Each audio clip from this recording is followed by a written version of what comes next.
Hi all, today in this video I'm going to talk about Cambridge equation. The Cambridge equation is an equation of exchange formulated by Cambridge economists Alfred Marshall and A.C. Pigou. It is a representation of Cambridge cash balance approach formulated as an alternative to the classical quantity theory of money propounded by Irving Fisher. It appeared first in print in 1917 in A.C. Pigou's Value of Money. The economist John Maynard Keynes also contributed to this theory with his tract on monetary reform in 1917. The Cambridge economist explained the determination of value of money in line with determination of value in general. Value of a commodity is determined by demand for and supply of it, and likewise, according to them, the value of money is determined by the demand for and supply of money. The Cambridge equation focuses on money demand instead of money supply. In cash balance approach to demand for money, they laid stress on the store of value function of money in sharp contrast to the medium of exchange function of money emphasized in Fisher's transactions approach to demand for money. The Cambridge economists argued that a certain portion of the money supply will not be used for transactions.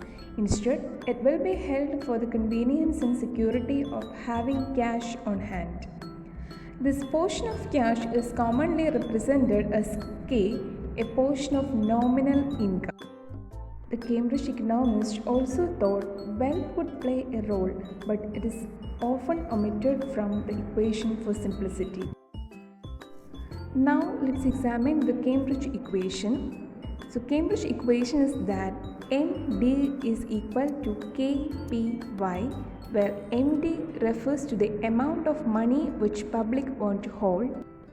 K is the proportion of nominal income that people want to hold in money.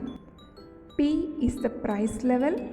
Y is the real national income. And the PY here together means nominal national income. Now, for the achievement of money market equilibrium, demand for money must equal with the supply of money, which we denote by M. It's important to note that the supply of money M is exogenously given and is determined by monetary policies of central bank of a country. Thus, for the equilibrium in the money market, M should be equal to MD, and as MD is equal to KPY, therefore M is equal to KPY. It is also worth mentioning that K in the equation is related to velocity of circulation of money V in Fisher's transactions approach. Thus, when a greater proportion of nominal income is held in the form of money, V falls, and on the other hand, when less proportion of nominal income is held in money, V rises. That is, the higher the proportion of their real incomes that people decide to keep in money, the lower will be the velocity of circulation and vice versa. The cash balance approach to the quantity theory of money has been criticized on the following counts.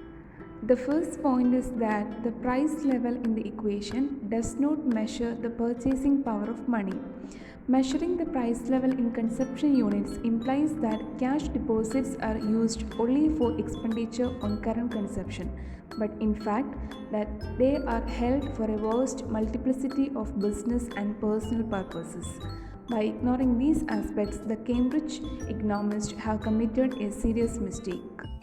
Another defect of the Cambridge equation lies in its applying to the total deposits considerations, which are primarily relevant only to the income deposits. And the importance attached to the K is misleading when it is extended beyond the income deposits. Further, the cash balance equation does not tell about changes in the price level due to changes in the proportions in which deposits are held for income, business and savings purposes. Moreover, it fails to analyze variations in the price level due to saving investment inequality in the economy. Another criticism is that the Cambridge equation, like the transactions equation, assumes k and y as constant. This is unrealistic because it is not essential that the cash balances and the income of the people should remain constant even during short period. And the theory also fails to explain dynamic behavior of prices. The cash balance approach is also weak in that it ignores other influences such as the rate of interest, which exerts a decisive and significant influence upon the price level. Further, the omission of the influence of the rate of interest in the cash balance approach led to the failure of neoclassical economists to recognize the interdependence between the commodity and money markets. It also neglects the real balance effect. The cash balance theory establishes that the elasticity of demand for money is unity, which implies that the increase in the demand for money leads to a proportionate decrease in the price level. But this may not be true in all cases. Another serious weakness of cash balance approach is its failure to consider the speculative demand for money. The neglect of the speculative demand for cash balances makes the demand for money exclusively dependent on money income, thereby again neglecting the role of the rate of interest and the store of value function of money.